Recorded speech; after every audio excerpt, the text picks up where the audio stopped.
Que agora está chegando pelo YouTube, seja bem-vindo. Eu sou o Bispo Márcio Simões, Igreja Anglicana no Brasil, Diocese Vitória. Nossa catedral fica aqui em Vitória de Santo Antão e nós trabalhamos aqui no interior de Pernambuco e eu tenho certeza que esta palavra pode abençoar a sua vida. Nós tivemos 40 dias de propósitos e foi um tempo muito abençoador, foi um tempo propício. Nesse tempo de tanto desequilíbrio emocional, nesse tempo de tantas pessoas sofrendo com as perdas, nesse tempo de desemprego em alta, Pernambuco é o estado com o maior percentual de desempregados da nação. Então não é fácil lidar e conviver e lutar contra isso que tem acontecido há 1 ano e meio entre nós. Há sim uma melhora e isso nós devemos celebrar, festejar, nos alegrar em Deus. Há uma diminuição muito forte, dos casos de Covid, das mortes, e há uma perspectiva muito boa para o futuro, especialmente 2022. Mas ainda há esse vestígio muito forte do que a pandemia trouxe para os seres humanos, E então esse período agora de 40 dias de propósito, falando qual é o propósito de Deus para a nossa vida, foi bênção. E a gente tem assim muitos e muito bons feedbacks acerca de como tem sido na vida e como foi nessas 7 semanas na nossa igreja, nas células e aqui a cada manhã tratando sobre esse assunto. Hoje a gente vai falar sobre o quarto propósito para os quais a igreja, um deles, que a igreja foi estabelecida aqui na terra e nós mesmos enquanto seres humanos, filhos de Deus, fomos colocados aqui. Temos propósitos claros, definidos no coração de Deus para que nós sejamos aqui. Então, o amor ao próximo. Lembre-se, a base é o amor. Então, o maior propósito da vida é o amor. Paulo diz lá em 1 Coríntios 13, que sem amor nada vale. Se eu tentar dar meus bens aos pobres, se eu não tiver amor, nada vale. Se eu falar a língua dos homens e dos anjos, se não tiver amor, de nada vale. Então, se eu der o meu corpo para ser queimado, como uma oferta a Deus, se eu não tiver amor, de nada vale. Então, é o amor. O amor é base de tudo, é o alicerce de tudo. Então o amor a Deus, o amor à família de Deus, o amor à palavra de Deus, o amor ao próximo, o amor aos perdidos. Então essa é a suma geral desse tempo que a gente tem vivido aqui. E quando você entende que você nasceu com esse propósito de Deus na sua vida, aí você começa a focar a sua vida nisso. E isso não quer dizer que você tenha que ser um pastor ou um missionário, não. Você é você, onde quer que você esteja, e na função que você exerce, no trabalho que você tem, você vai filtrar, canalizar toda a tua vida para esse propósito. Você vai perceber como Deus delineou isso de forma muito clara para que você viva. Então hoje a gente vai falar, relembrando aqui, o amor ao próximo, propósito de servir ao semelhante. Na minha opinião, é um grande desafio, porque nós temos muitas desculpas, nós formulamos muitas desculpas, algumas das quais são muito pertinentes até, Alguém diz assim, não, eu não dou não porque vai acostumar mal, eu não dou não porque tem que dar o anzol, não vou dar o peixe, eu não dou não porque eu não tenho o suficiente. Então todas essas são justificativas, entre aspas, são desculpas para descumprir, desobedecer aquilo que Deus deseja que nós façamos. Então, se há um texto para mim que se destaca dentre tantos outros, é Mateus 25, quando Jesus diz que quando um pobre foi atendido, quando alguém que tinha fome foi abençoado com comida, ou alguém que tinha sede foi abençoado com água, alguém que era preso e foi visitado, nu e foi vestido, ele disse, quando vocês fizeram isso aos pequeninos, fizeram a mim. Então, quando a gente está ajudando alguém, lembre-se sempre, Jesus está por trás disso, é Ele que nos insta a viver dessa maneira, porque Ele disse que o amor é a base de tudo, Ele disse que a gente deve amar uns aos outros. Então tudo na igreja, na vida do reino de Deus, na vida humana, deve ser, do ponto de vista de Deus, uns aos outros, uns pelos outros, uns com os outros. Isso é repetido, especialmente no Novo Testamento, muitas vezes. Então, amar uns aos outros, isso é a tônica de Jesus. E amar, gente, não é aquela coisinha de novela, não é aquele sentimento.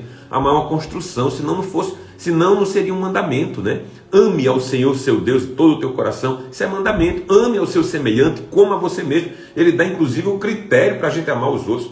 O amor que a gente deve ter pelos outros é o amor que a gente tem por nós. E isso é um desafio para nós, né? Chegar em algum lugar onde você vê rejeição, onde você vê a dureza nos olhos das pessoas, e doar, e dar alguma coisa, fazer alguma coisa, você vê ingratidão e tudo mais. Então você é desafiado à obediência. Escute isso. Você não é desafiado a simplesmente mudar um comportamento. Você é desafiado a obedecer. Porque o comportamento seria o seguinte: bom, eu não dava, agora vou dar, então mudei meu comportamento. Se você acha que é isso, então você vai chegar, vai fazer isso por um mês, 2, depois vai estancar. Mas se você faz por obediência, porque a palavra não volta atrás. A palavra de Deus não volta atrás. Aquilo foi dado e ponto. Então Deus disse que nós fizéssemos assim. Então nós, enquanto igreja, e igreja é bênção por conta disso. Veja, eu sozinho posso fazer muito pouco, mas o meu pouco, junto com a igreja, com os demais irmãos que têm esse propósito, né, que têm a obediência a esse propósito, aí a igreja pode fazer muito mais. Então a gente tem algumas ações espalhadas na nossa diocese, na nossa província, que são bênção e são coisas totalmente desinteressadas. Quando a gente vai fazer alguma ação num bairro mais carente, num bairro mais pobre, a gente não está esperando nada em troca, não, absolutamente. Então a gente tem uma casa alugada em determinado lugar, e do lugar mesmo, do bairro em si, não tem um centavo, não vai nada, ninguém pede oferta, nada disso. A gente faz porque nós fomos comissionados a fazê-lo. Nós temos o propósito dado por Deus de fazê-lo. Então essa é a questão. Veja, o mandamento não negocia. O mandamento de Deus não negocia. O mandamento de Deus não admite argumento, ok? Então veja só, 2 filhos na parábola de Jesus. O pai chama os 2 para trabalhar. Um deles diz assim: eu vou, mas não foi. O outro diz: eu não vou, mas foi. Então o que foi útil? Aquele que foi, naturalmente, embora tenha dito que não ia. O mandamento do pai foi: vá. Um obedeceu e outro não obedeceu. Então não adianta dizer que vai e não ir, e é muito melhor dizer que não vai e ir, como foi o caso da parábola. Mas a ideia é que o mandamento não negocia. O mandamento não deixa margem para desculpas. É mandamento, veja, Marcos 12:31. Ame o seu próximo como a si mesmo. Não existe maior mandamento do que estes 2. O primeiro foi mandar amar a Deus, e o segundo amar o semelhante. Então é mandamento.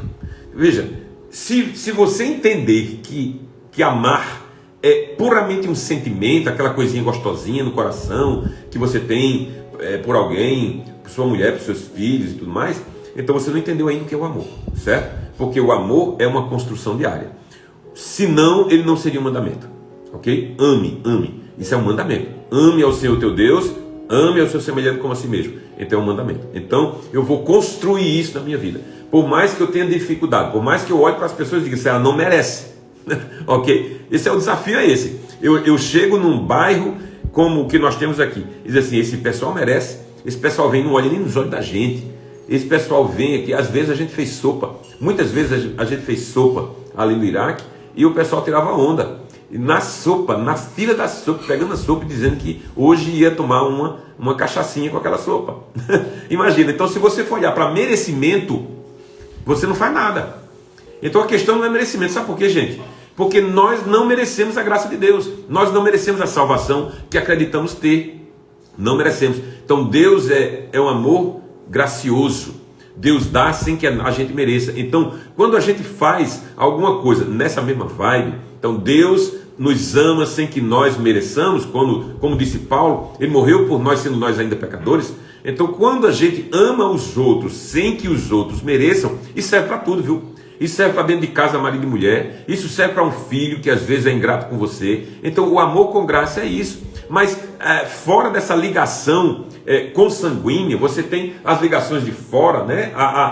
O bairro pobre que você vai ajudar, ou uma casa dos pobres, ou uma creche, você vai ajudar, e você não vê merecimentos, ok? É por isso que muita gente prefere doar para uma creche, porque uma creche chega lá, é tudo as crianças, o olhar pueril, aí vai e encontra merecimento. Mas vai num outro estilo né? Vai num bairro carente e você vê o cara pegando a sua para dizer que vai tomar com cachaça, aí você só vou mais lá não, porque não merecem, realmente não merecem. Assim como nós também não merecemos a salvação e Deus nos deu, né? Olhando para nós mesmos, a gente não tem merecimento algum, mérito algum há em nós. Da mesma forma, e isso é ser a imagem e semelhança de Deus, quando a gente abençoa aqueles que não merecem. Jesus disse isso.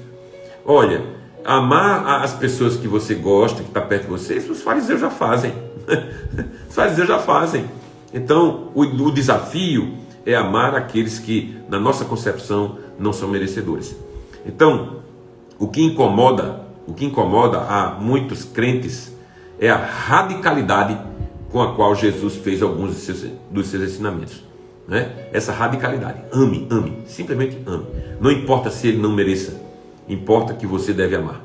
Então, o que havia, para a gente terminar, o que havia no samaritano incrédulo e não nos religiosos do sacerdote e do levita? Amor.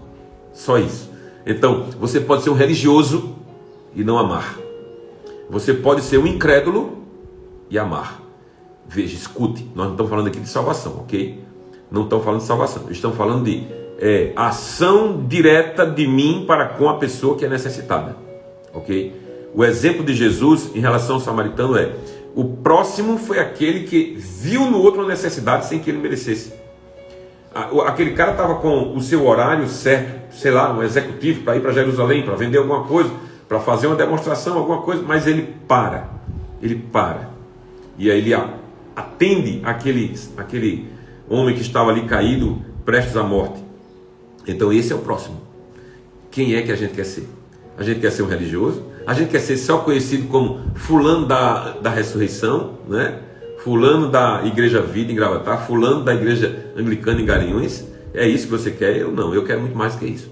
Eu quero cumprir os propósitos para os quais Deus me colocou neste mundo. Amém?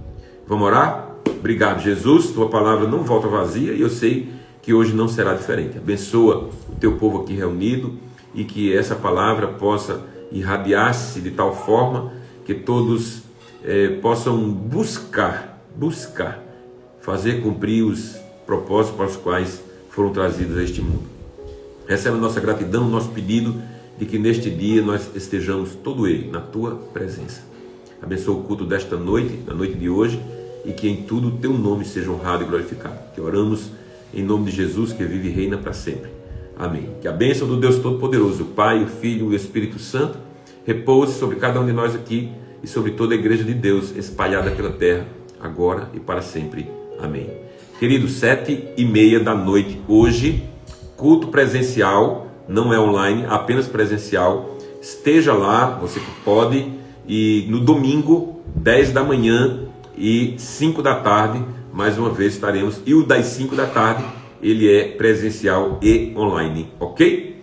Deus abençoe, até amanhã, um beijo no teu coração, 7h30 estaremos aqui para a nossa conversa abençoada. Abração.